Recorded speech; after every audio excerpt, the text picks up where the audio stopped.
UP के हाथरस में तेज रफ्तार का कहर देखने को मिला। नेशनल हाईवे 93 पर एक रिजॉर्ट के सामने हुए भीषण सड़क हादसे में एक युवक की मौके पर मौत हो गई, जबकि 5 लोग गंभीर रूप से घायल हैं। ये पूरा हादसा वहां लगे सीसीटीवी कैमरे में कैद हो गया। दरअसल एक i10 कार तेज रफ्तार में हाईवे पर दौड़ रही थी। इसी दौरान सड़क किनारे स्थित एक रेस्टोरेंट में खाना खाकर बाहर निकले कैरेंस कार सवार युवक सड़क पार कर रहे थे, तभी तेज रफ्तार i10 कार ने नियंत्रण खोते हुए उन्हें जोरदार टक्कर मार दी, जिसमें एक युवक की मौत हो गई और 5 घायल हो गए।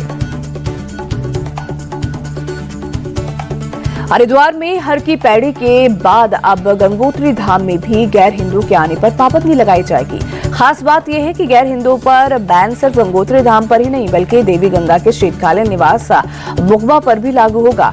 दोनों ही जगह सिर्फ हिंदुओं को एंट्री दी जाएगी। श्री गंगोत्री मंदिर समिति के अध्यक्ष सुरेश सेमवाल के मुताबिक दूसरे धर्मों के लोग टूरिस्ट के तौर पर आते हैं, हिंदू की भावनाओं का अनादर करते हैं, इसलिए उन लोगों को रोका जाएगा। वही आने वाले दिनों में बद्रीनाथ और केदारनाथ में भी गैर हिंदुओं के प्रवेश पर रोक लगाए जाने पर भी विचार किया जा रहा है।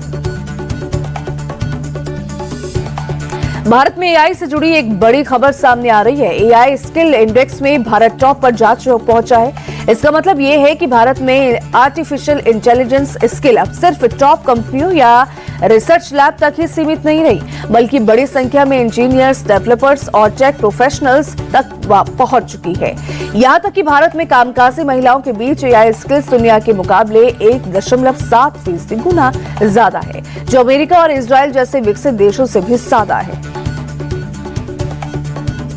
अगर आप नोएडा, ग्रेटर नोएडा या जेवर एयरपोर्ट के पास रहते हैं तो ये खबर आपके लिए है। यमुना प्राधिकरण जेवर एयरपोर्ट के पास चीन के यीव्यू मार्केट की तर्ज पर international business and trade centre बनाएगा, जहां देश के सभी प्रमुख उत्पाद थोक दरों पर एक ही छत के नीचे मिलेंगे।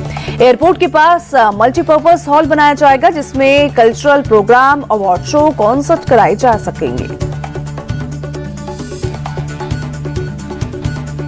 डिजिटल अरेस्ट जैसे साइबर ठगी के नए तरीके बहुत तेजी से बढ़े हैं। अब इस पर नकेल कसने की तैयारी है। गृह मंत्रालय ने एक हाई लेवल कमेटी के जरिए किल स्विच नाम के एक तकनीकी समाधान पर काम शुरू किया है। प्रस्तावित सिस्टम के तहत यूपीआई ऐप या दूसरे बैंकिंग ऐप में किल स्विच नाम से अलग बटन दिया जा सकता है। इस बटन को दबाते ही खाते से किसी भी तरह का ट्रांजैक्शन तुरंत फ्रीज हो जाएगा, ताकि ठगी की स्थिति में पैसा आगे ना निकले। मुश्किल वक्त में पुलिस बुलानी है, फायर ब्रिगेड चाहिए या फिर एम्बुलेंस की जरूरत है। दिल्ली में अब इन तमाम इमरजेंसी जरूरतों के लिए सिर्फ एक नंबर डायल करना होगा, 112। मतलब आपको हर चीज के लिए अलग अलग नंबर याद रखने का झंझट खत्म होने वाला है।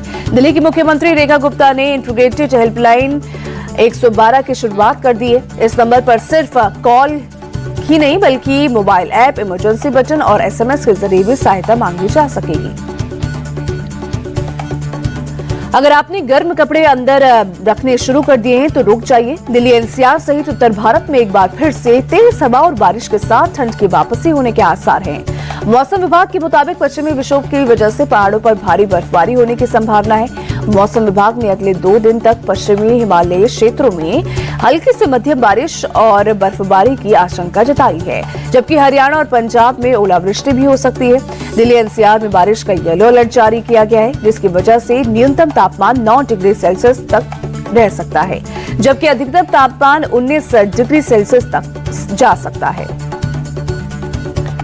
और अब बात करते हैं विमेंस प्रीमियर लीग की। सोमवार को वडोदरा में मुंबई इंडियंस ने आरसीबी को 15 रन से हरा दिया। मुंबई इंडियंस ने पहले बल्लेबाजी करते हुए 20 ओवर में 4 विकेट के नुकसान पर 199 रन बनाए। टारगेट का पीछा करने उतरी आरसीबी की टीम 20 ओवर में 9 विकेट खोकर 184 रन ही बना सकी। मुंबई इंडियंस के शुरुआती विकेट जल्दी गिरने के बाद हैली मैथ्यूज और नेट सीवर ब्रंट ने पारी को संभाला। दोनों ने मिलकर दूसरे विकेट के लिए 131 रन की पार्टनरशिप की।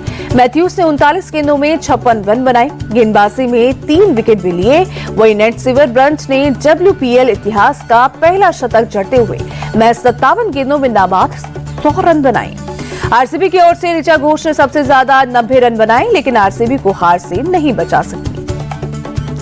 विमेंस प्रीमियर लीग में आखिरकार पहला शतक लग गया है। मुंबई इंडियंस की ऑलराउंडर नेट सिवर ब्रंट ने आरसीबी के खिलाफ शतक ठोकर ये उपलब्धि हासिल कर ली है। उन्होंने ताबड़तोड़ खेलते हुए 100 रन बनाए और नॉट आउट रहीं।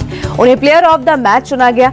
नेट सिवर ब्रंट ने डब्ल्यूपीएल का सर्वोच्च व्यक्तिगत स्कोर बनाया। उनसे पहले सोफी डिवाइन, जॉर्जिया वॉल, स्मृति मंदाना जैसे बड़े नाम शतक के करीब पहुंचकर बनाने से चूक गई थी, लेकिन ब्रंट ने आरसीबी के खिलाफ ये कारनामा कर डब्ल्यूपीएल में इतिहास रच दिया। विमेंस प्रीमियर लीग के इस सीजन में मुंबई इंडियंस ने आरसीबी को हराकर 7 मैचों में तीसरी जीत हासिल की। मुंबई अब तक 4 मुकाबले हार चुकी थी। इसके बावजूद 6 अंकों के 7 पॉइंट्स टेबल में दूसरे नंबर पर है। वहीं आरसीबी को लगातार दूसरी हार मिली है। शुरुआती 5 मुकाबले जीतने की वजह से आरसीबी के 10 अंक हैं और वो प्लेऑफ के लिए ऑलरेडी क्वालिफाई कर चुकी है। दिल्ली कैपिटल्स पॉइंट्स टेबल में तीसरे नंबर पर है, जबकि गुजरात जायंट्स चौथे और यूपी वॉरियर्स आखिरी पायदान पर हैं। दिल्ली एनसीआर में आयोजित ट्रॉफी टूर के दौरान आईसीसी टी20 वर्ल्ड कप ट्रॉफी की पहली झलक सामने आई। क्रिकेट प्रेमियों के लिए ये पल खास रहा। ट्रॉफी का पहला नजारा देखकर क्रिकेट प्रेमी रोमांच और उत्साह से भर गए। आईसीसी टी20 वर्ल्ड कप ट्रॉफी की चमक ने क्रिकेट के जुनून को और भी ज्यादा बढ़ा दिया। ट्रॉफी टूर के आयोजन से टी20 वर्ल्ड कप के लिए उत्साह का माहौल बन गया।